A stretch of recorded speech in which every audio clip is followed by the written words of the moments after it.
بسم اللہ الرحمن الرحیم۔ السلام علیکم دوستو، افغانستان میں ایک عورت کو سرعام کوڑے مارنے کی سزا دی گئی اور قاضی نے خود اپنے ہاتھوں سے اس عورت کو کوڑے مارے۔ سوال یہ ہے کہ اس عورت کا کیا قصور تھا اور کیا افغانستان میں حقیقی اسلامی قانون نافذ کیا جا چکا ہے؟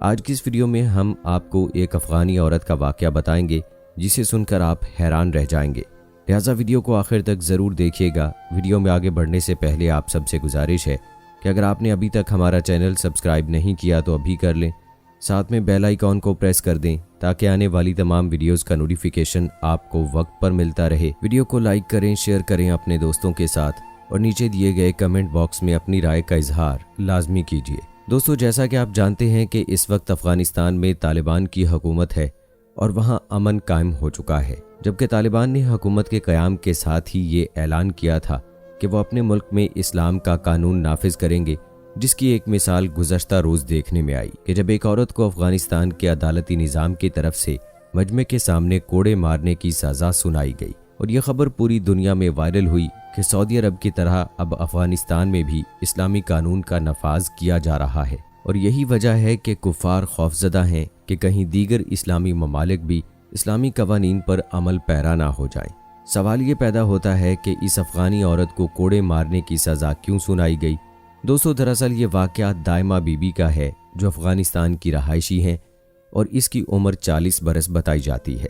دائمہ بی بی نے افغانستان کے جنگی ادوار کو قریب سے دیکھا ہے اور اس نے کئی امریکی فوجیوں کو اپنی آنکھوں کے سامنے قتل ہوتے ہوئے بھی دیکھا تھا، مگر خوش قسمتی سے دائمہ بی بی افغانستان کے اس علاقے میں رہائش پذیر تھیں جہاں امریکی فوج کبھی کبھار جایا کرتی تھی، کیونکہ یہ علاقہ سخت راستوں پر مشتمل تھا اور ایک پہاڑی سلسلے کے بیچوں بیچ آباد تھا۔ دائمہ کا قبیلہ انتہائی خوددار کہلاتا اور اس قبیلے والے قبیلے سے باہر شادی نہیں کیا کرتے تھے۔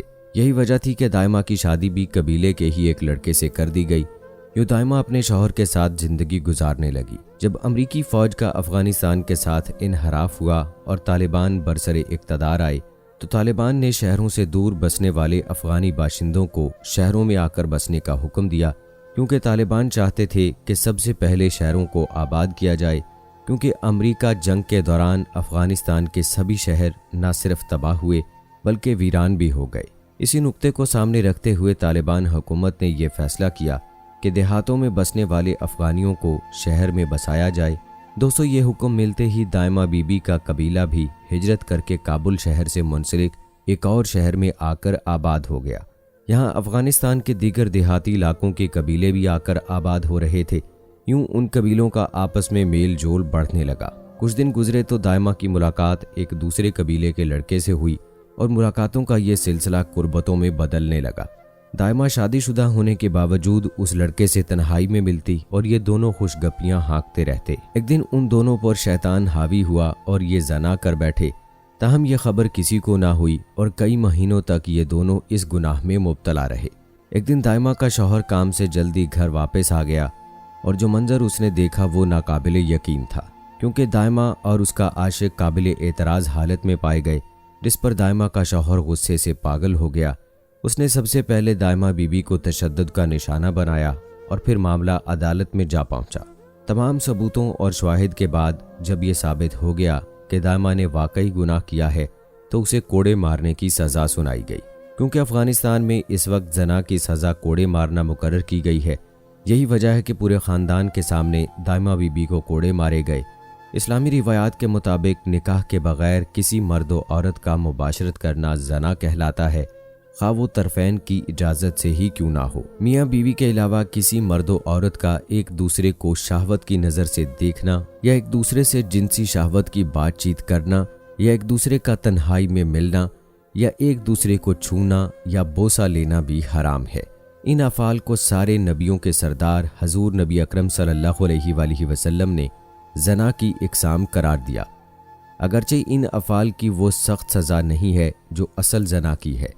دوستو، قتل، ظلم، جھوٹ، دھوکہ دہی اور چوری کی طرح زنا بھی ایک ایسا جرم عظیم ہے کہ تمام مذاہب میں نہ صرف سختی کے ساتھ اس بڑے گناہ سے منع کیا گیا ہے بلکہ زنا کرنے والے مرد و عورت کے لیے سخت سے سخت سزا بھی متعین کی گئی ہے۔ نہ صرف اسلام بلکہ عیسائی اور یہودی مذہب میں بھی اس جرم عظیم کے مرتکب کی سزا رجم یعنی سنساری ہے۔ یہ ایسا بڑا گناہ ہے کہ دنیا میں اس سے زیادہ بڑی سزا کسی دوسرے جرم کی متعین نہیں کی گئی، کیونکہ دنیا کے وجود سے لے کر آج تک تمام انسانی معاشروں نے اس جرم عظیم پر نہ صرف لعنت بھیجی بلکہ ایسے اعمال سے بچنے کی تعلیم بھی دی جو زنا کی طرف لے جانے والے ہوں۔ انسانی فطرت بھی خود زنا کی حرمت کا تقاضا کرتی ہے، ورنہ انسان جس کو اللہ تعالیٰ نے اشرف المخلوقات بنایا ہے وہ جانوروں کی صف میں کھڑا ہو جائے گا۔ دنیا کی بقا بھی اسی میں ہے کہ زنا کو حرام قرار دیا جائے اور اس کے مرتکب ہونے والوں کو عبرتناک سزا دی جائے۔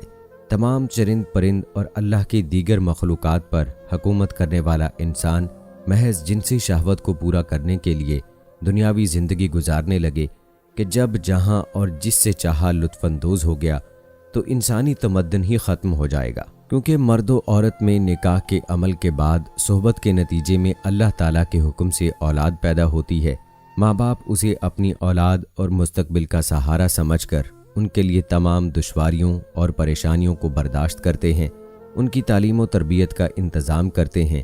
نیز دوسروں کو یہ معلوم ہوتا ہے کہ یہ کس کا بچہ یا بچی ہے تو رشتہ داری بنتی ہے جس سے ایک دوسرے کے حقوق معلوم ہوتے ہیں اور اسی سے ایک معاشرہ بنتا ہے۔ اگر انسانوں کو بھی جانوروں کی طرح آزاد چھوڑ دیا جائے تو انسانی تمدن کا خاتمہ ہو کر دنیا کا نظام درہم برہم ہو جائے گا۔ دوستو، اسلام نے صرف زنا کو حرام قرار نہیں دیا بلکہ اللہ تعالیٰ نے حکم دیا ہے کہ زنا کے پاس بھی نہ جاؤ، کہ وہ یقینی طور پر بڑی بے حیائی اور بے راہ روی ہے۔ اس آیت میں اللہ تعالیٰ نے زنا کو فحاشی قرار دیا۔ سورہ الانعام میں اللہ تعالیٰ فرماتے ہیں کہ بے حیائی کے کاموں کے پاس بھی نہ جاؤ، چاہے وہ بے حیائی کھلی ہو یا چھپی۔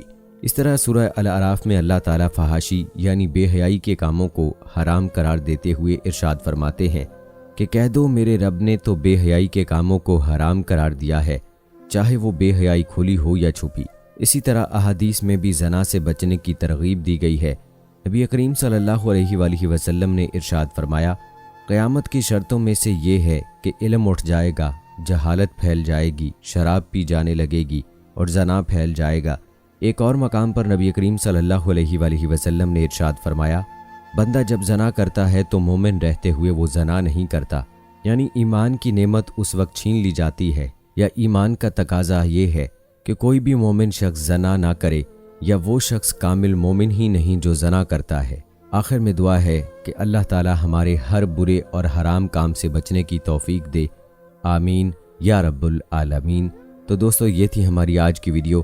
امید کرتے ہیں کہ ہماری آج کی ویڈیو آپ کو ضرور پسند آئی ہوگی۔ آج کی اس ویڈیو کے متعلق اپنی رائے کا اظہار کمنٹ باکس میں لازمی کیجیے گا۔